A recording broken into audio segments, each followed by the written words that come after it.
En el Estado colombiano existe una coyuntura en materia laboral y es el exceso, la superabundancia de mano de obra y la escasez de puestos de trabajo.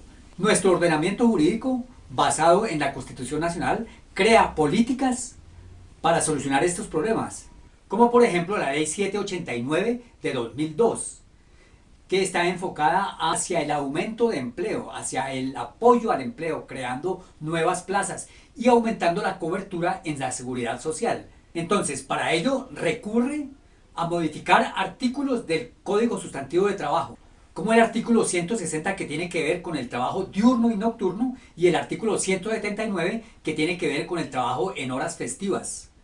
Ahora bien, teniendo en cuenta que el Código Sustantivo de Trabajo en el artículo 175 refiere los elementos que componen el salario, vemos que uno de esos elementos es el recargo por trabajo, ya sea nocturno o ya sea tiempo extra o ya sea en festivos. Entonces la ley mencionada ordena disminuir el recargo cuando se trabaja en esas instancias. Y si el artículo 175 del Código Sustantivo de Trabajo refiere que esos recargos son parte del salario, entonces la clase trabajadora ha sufrido una mengua en su salario.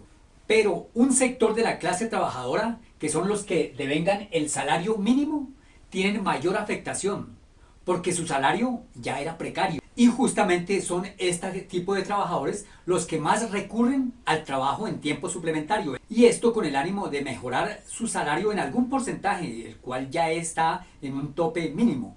Así entonces el artículo 25 de la ley 789 del 2002 ordena modificar el artículo 160 del Código Sustantivo de Trabajo, refiriendo que el día, las horas diurnas que terminaban a las 18 horas, ahora se prolongan hasta las 22 horas. Es decir, el trabajador, siendo las 7 de la noche, mira hacia el cielo, ve las estrellas, ve la luna, pero sin embargo para él es de día, se le está pagando como si estuviera trabajando de día.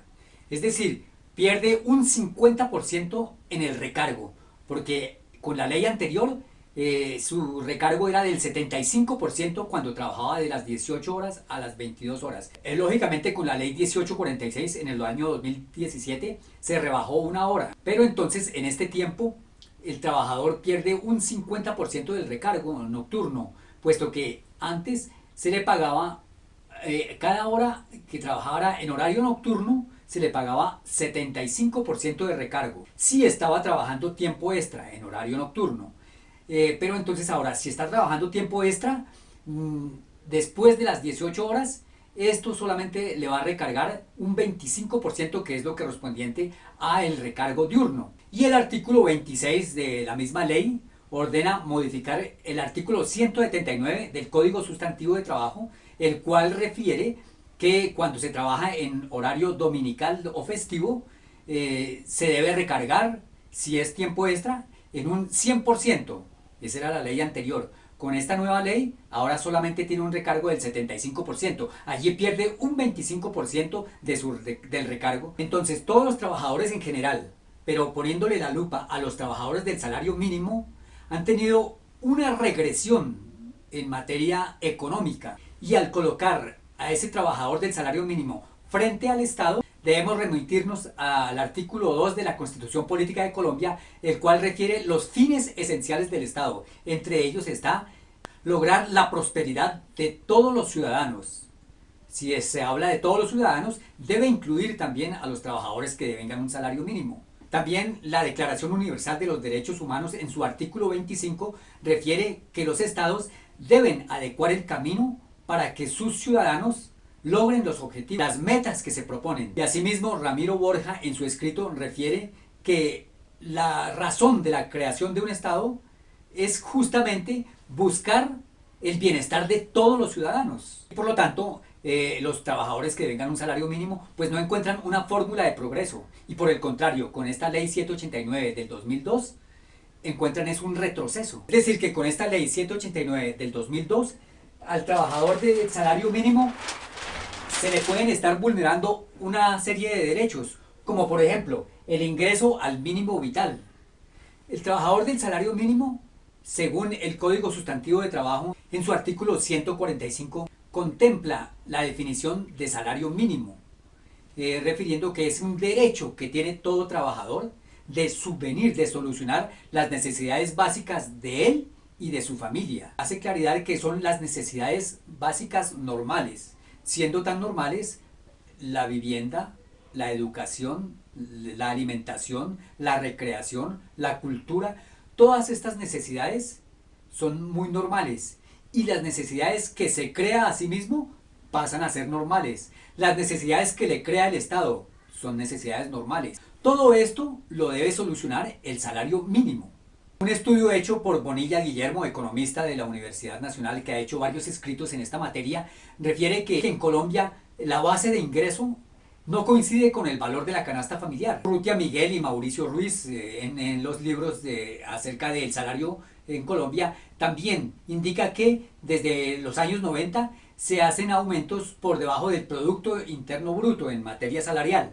Y asimismo hay gran aumento desde esa década de los salarios mínimos reales, siendo estos los que pierden el valor adquisitivo. Entonces, ¿qué hace el trabajador para procurar que su ingreso mínimo sea vital? Aprovecha el tiempo suplementario que le puede brindar la empresa donde labora. Pero entonces, a ese tiempo suplementario hay una ley que le disminuye el monto. Entonces se está vulnerando el ingreso mínimo vital. Ahora, el derecho al trabajo, el cual está contemplado dentro del artículo 25 de la Constitución Política de Colombia. Siendo el contrato laboral la formalización, la manifestación del derecho al trabajo, y siendo el salario uno de los elementos, si no el elemento más importante del contrato laboral, al agredir este elemento se está vulnerando el derecho al trabajo. Ahora, el derecho a la salud. ¿Qué tendría que ver el derecho a la salud dentro de este tema? Pues la Organización Internacional del Trabajo, en el convenio 1 de 1919, refiere que el tiempo máximo de trabajo son 48 horas. Esto con el ánimo de cuidar la salud del trabajador y de que haya un equilibrio en la producción de la empresa. Pero entonces, ¿qué quiere decir esto? Que cuando se trabaja más de las 8 horas, más de las 48 horas semanales, se está exponiendo la salud del trabajador. Pero para eso hay un valor diferenciado en estas horas extras, en estas horas festivas y en estas horas nocturnas. Ese valor diferenciado pues compensa un poco el desgaste que está haciendo el trabajador. Pero si a ese valor diferenciado una ley le disminuye su porcentaje, se está atentando contra el derecho a la salud.